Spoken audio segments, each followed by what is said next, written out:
Lenape Nation. Our traditional tribal land is that of New York City, moving into upstate New Jersey, Mawa. However, I'm from Rhode Island, but I currently live in Connecticut.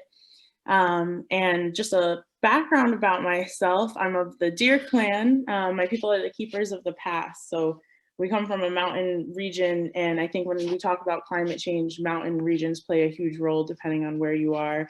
I was lucky enough to do some research in the Arctic in 2019 in the Canadian Arctic and be in Dene territory. So plateaus, mountain regions, tundras all play a huge role on the scientific and Arctic front.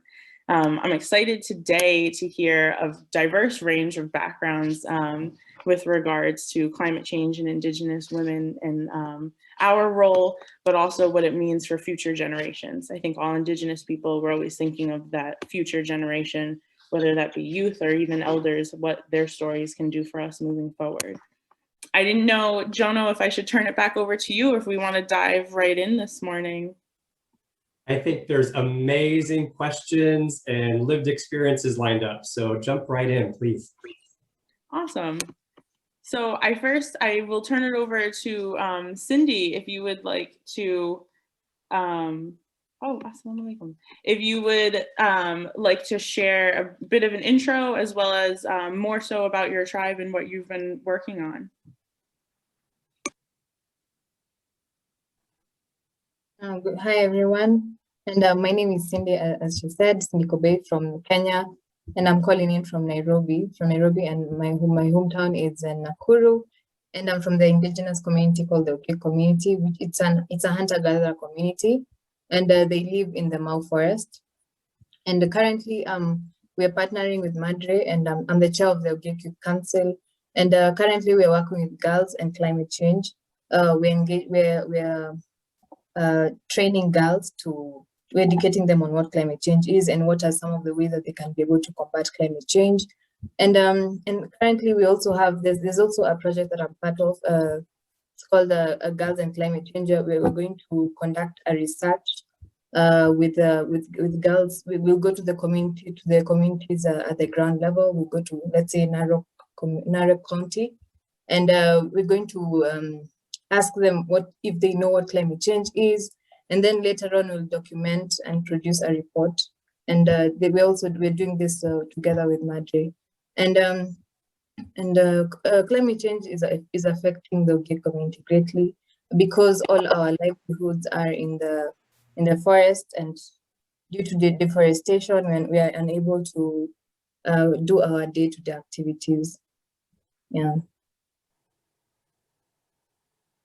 Thank you for that. I think deforestation, depending on where you are, climate change, that might not fall into like a main focus. For me, I'm in a coastal place, so I think everyone immediately thinks of flooding as our main concern, but deforestation plays such a huge role. I don't know, Jayden, if you want to intro where you are before I further move on with some questions that tied to deforestation and other climate realities.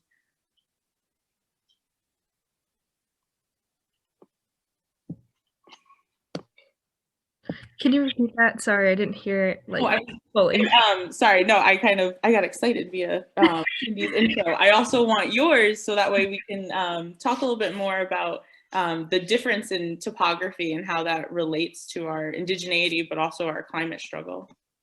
Okay.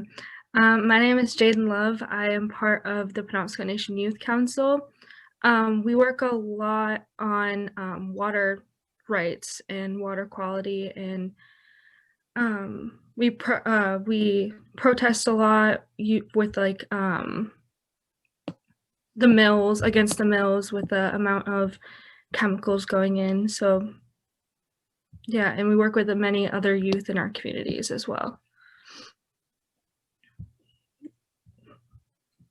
So for the both of you, considering the difference in geography and cultural diversity, what is the main focus, whether it be, like you already said, Cindy, deforestation plays a huge role, and Jayden, I think for East Coast nations, water is playing a significant role. Where do you see climate change broadening or strengthening the action that you're then taking taking against those? Who would like to go first? Please pardon. So considering geographical and cultural diversity, what are the most pressing forms of climate change for your region that are also impacting cultural diversity and indigeneity?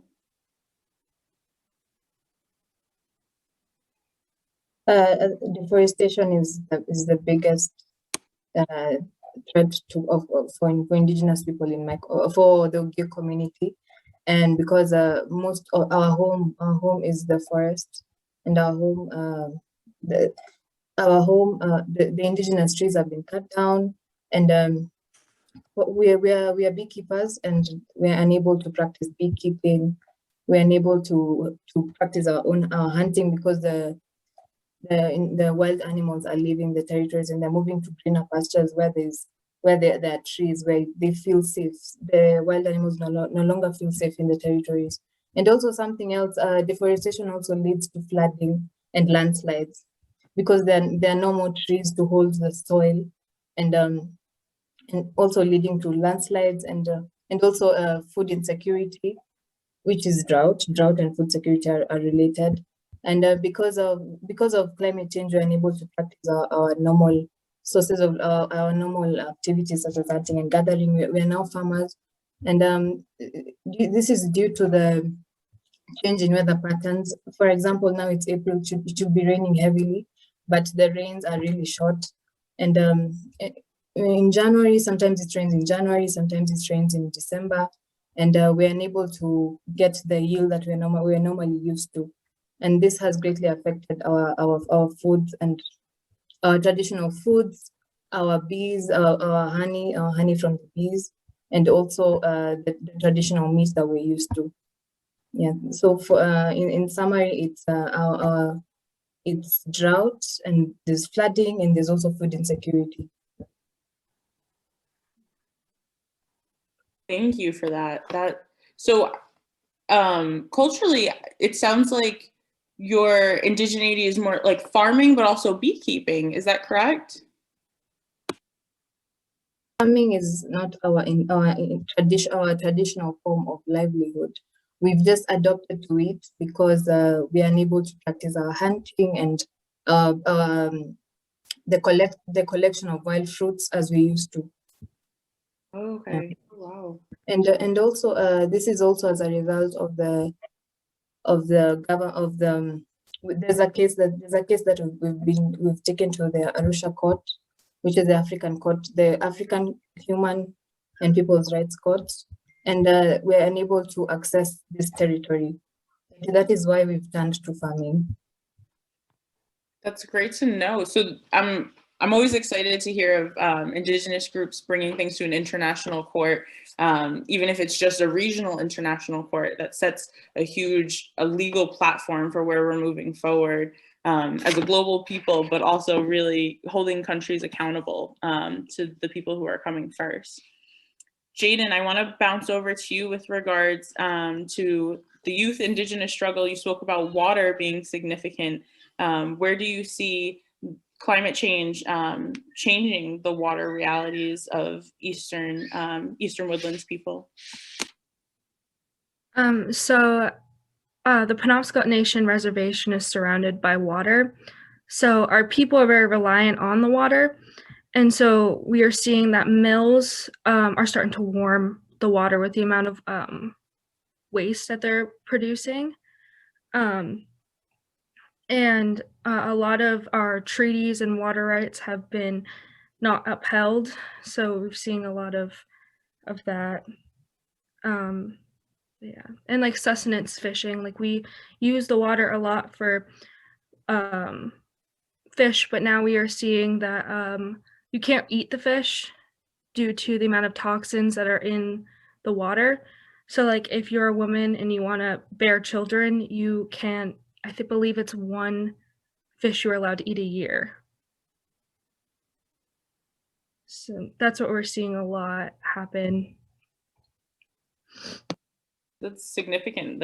The medical reality alone in tying with the cultural one is very significant.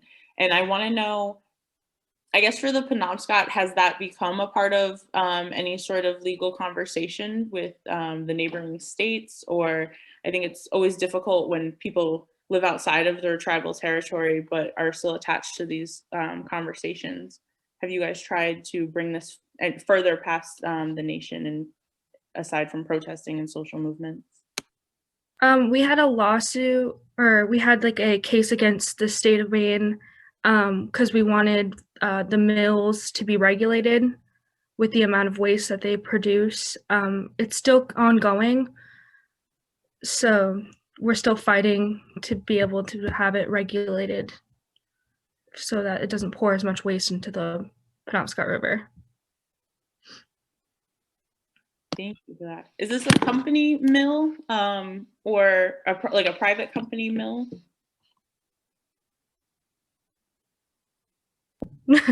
I believe it is. I know that the University of Maine, like, I didn't say sponsors it, but they run partial of it for like research-based stuff. But I don't quite know for sure if it's privately owned or if it's run by the state. Yeah, no, I just asked because that indicates what type of waste it is, if it's medical waste or like oil leaking in and things like that. Either way, waste entering sacred land, but also people's bodies is something that all governments and all people should be concerned about when we talk about climate change in Indigenous spaces. And Cindy, I have a similar question going back to the deforestation. I didn't know if this was the deforestation, if this was happening by a country, like an outside country using wood, for example, in Kenya, or if this is happening by privately owned entities in the state.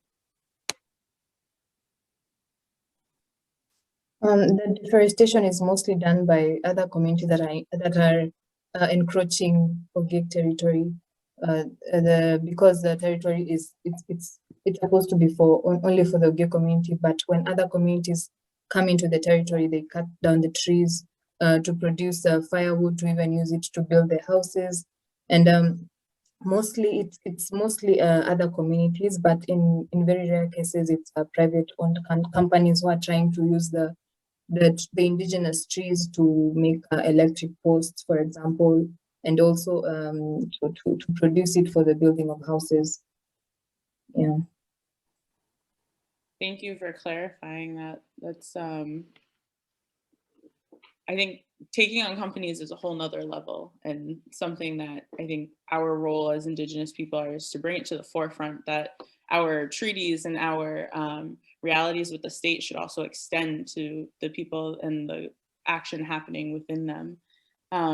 I do want to ask a different question, I suppose, in a slightly more positive shift, because we are a future thinking people, right? Our culture isn't going to solely stop one day, it'll always be moving forward.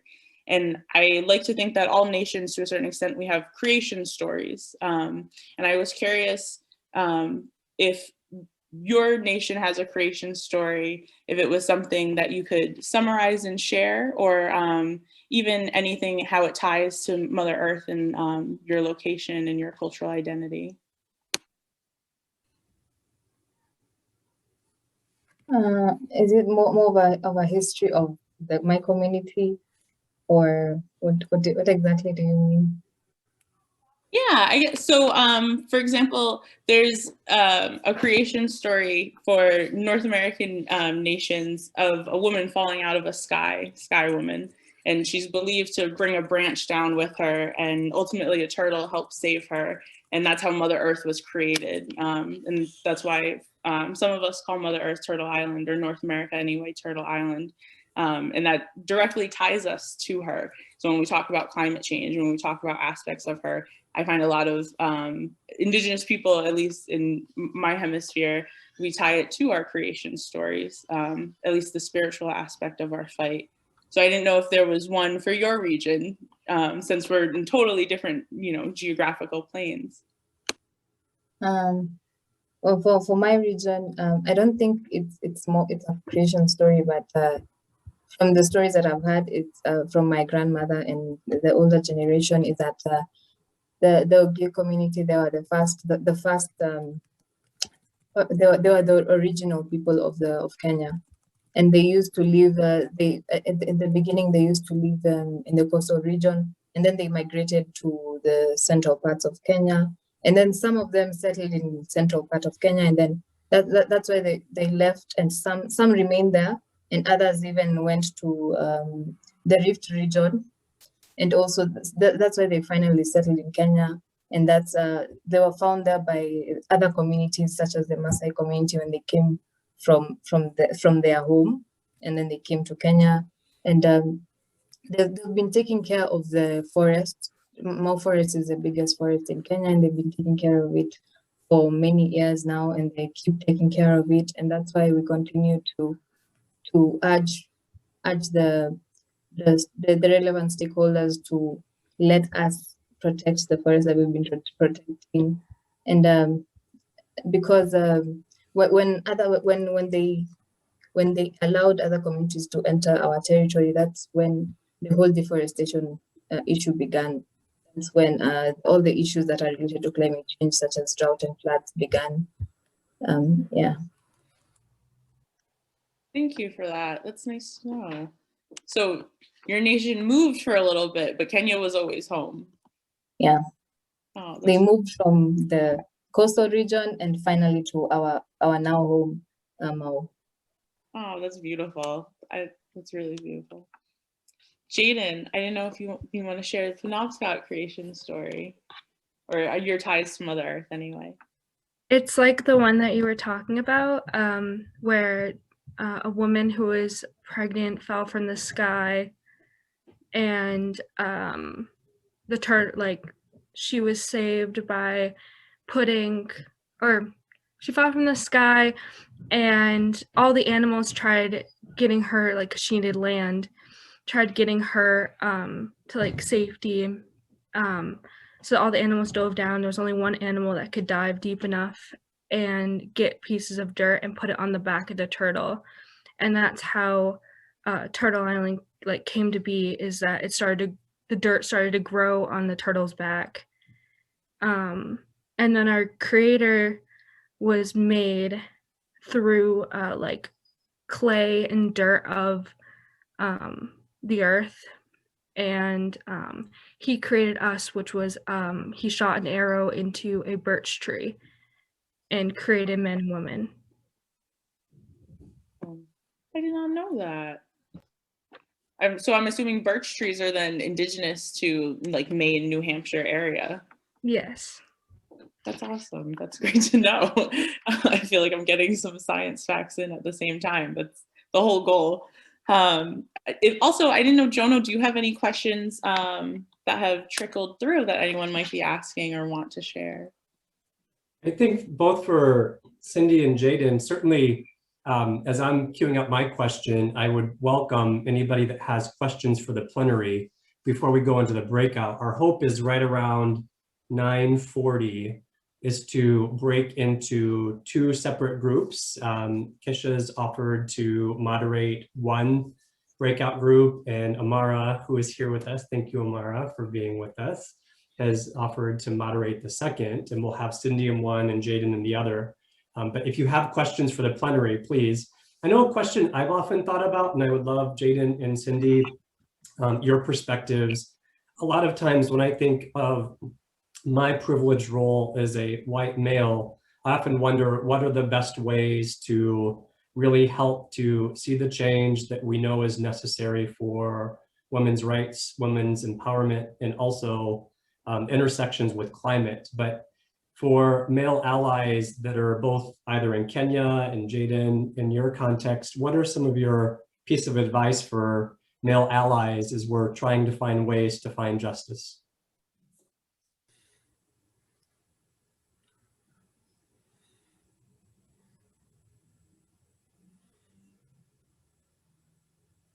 I think the most important thing is to recognize the role that Indigenous women and girls play in fighting climate change, because they're the ones who are the mostly affected by climate change, and they're also the ones who know best how to fight climate change. So first is to recognize the role that Indigenous women and girls play. Thank you. I would say a lot of support, being able to understand that women are affected a lot in climate change, and yeah, I would say just a lot of like support on that issue, being able to educate yourself along with that as well. Thank you both. Yeah, thank you for that, Jonah. That was a great question. It's always nice to know what's happening. It's even better to know, so how can I directly participate? And privilege is a huge role in a lot of these conversations. I think Indigenous people were the last to be thought of to a certain extent, although when the conversation comes up, everyone says, oh yeah, they're like the first people, you know, natives. There's always that colloquial understanding, but when it comes time to actually make change, sometimes that gets forgotten, and not in a good way.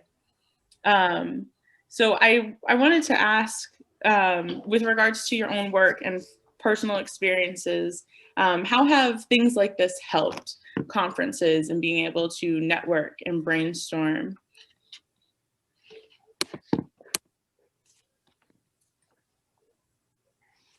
Jayden, would you like to go first? Conferences, when I go to conferences, I tend to get a lot more information and different points of view that I wouldn't have realized. I really like conferences and stuff like that, because I get to see different issues with climate change, not just mine, but other people around the world, how they are affected by climate change, how they are affected by different issues. So I really like going to conferences, for mainly myself, for education wise. What about you, Cindy? Conferences and the workshops and trainings, they're educative. They build my knowledge. They build my skills, and they also I'm able to learn from other people the strategy that they have used, and they tell me their challenges, and then I tell them mine. Like we exchange information, and we also find people that are willing to support the work that we do in these conferences and the trainings. Yeah. That's awesome. Network and be able to bring it home, right? Be able to further. That's the goal. I see, Kathy, you have a question. I'm going to popcorn it over to you. Thank you. My question is for Cindy and Jayden, but also for Amara and for you, Keshia. It gives me great hope for the future to see young women engaged and trying to make change. And I'm really interested for each of you, when did you first start to find your voice and use your voice to try to change things? How did that happen for you, and when? Maybe start with Cindy. At first, I didn't even know what climate change is, and this all began at home with my father and my grandmother. My father is he's a climate activist as well, and an Indigenous people's rights activist, and he taught me what climate change is, and with also the things that he does. He plants a lot of trees in the compound, and whenever we get visitors at home, we normally have a small ceremony where we plant trees to mark the visit, and also other things, and also attending small meetings. It started with just one meeting. I learned about climate change, and then I went to another meeting. I learned more about climate change, and also I met people who are doing climate action work. And it also encouraged me to learn more about my community and the struggles that they've been going through, and what I can be able to do to help in the fight against climate change, and also in the fight against Indigenous to help in achieving Indigenous people's rights. Yeah. Thank you. Jayden. I started at the age of 15 doing like activism work because, well, I went to the Indian Agriculture Council. They had like these meetings for, and I went to one in Las Vegas, but I wasn't really educated on climate change at all or any activism whatsoever until I went to those and realized that like it's a big issue. So I'd say around the age of 15, I started getting into things and I started youth council, and that's when everything like sparked up, was say around 15, 16. Great, thank you. Amara. Hi, everyone. So I think that my activist was born right around the age of 16 when I began to recognize the intersectional nature of climate and racial justice. I realized that a lot of my barriers to access and fostering a connection to place with the natural world were due to parts of my identity being from a socioeconomically underserved background, coming from an immigrant household, and just a lot of the generational trauma BIPOC folks have in engaging with the outdoors. So I think that my work really lies in connecting BIPOC folks to the outdoors to foster more positive experiences, different from the violence that has been perpetuated against BIPOC folks historically in the outdoors, to rewrite and shift that narrative that the environment and engaging in outdoor settings is not just for the select few, but is a human right for all those to enjoy. Great. I love that, Amara. I'm an outdoor educator, so that would hit home for me. For me, though, I think my activism was sparked around when I was in 5th, 6th grade. There was what's known as the smoke shop raid in Rhode Island, and the Narragansett people, the governor at the time, sicked dogs on an 8-month-old pregnant woman and a SWAT team for the selling of tobacco products on tribal land.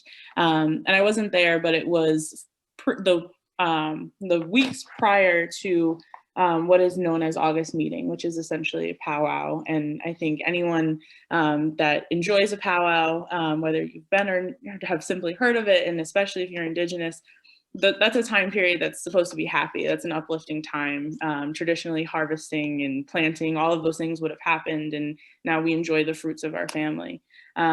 So it was a very traumatic time period, and for me, that shifted how I viewed my culture and then the interplay with colonial America.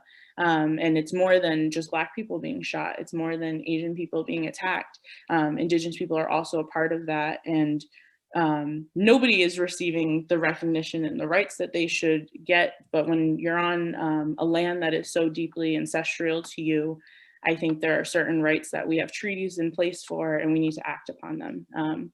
So for me, it was that moment and being young, and that turning into an international law degree, and that turning into working with the United Nations on Indigenous rights. So thank you for your question, and thank you everyone for your answers. I just muted myself to unmute myself. I'm equally excited by seeing Indigenous women doing things as we've always done, but it's also just exciting to see the partnerships and to see true allies. With that being said, we are at that 9:40 mark for these breakout rooms. Excellent. What we're going to do, we're not going to come back together as a plenary. So before we break into the breakout rooms, thank you to everybody for joining the plenary, as well as to the amazing speakers and our 2 moderators. I'm excited to participate in one of the breakout rooms. And I know for those that weren't able to stay the whole time or possibly even join us, we will be sending out a recording of today's events, but also tomorrow and Wednesdays. We have just an all-star lineup in terms of lived experiences and thought leadership from BIPOC and Indigenous women from around the world. So thank you all. Just give me 1 minute and then we'll beam you magically into your breakout rooms. I'm just gonna go back on mute and then we'll see you in the breakout room.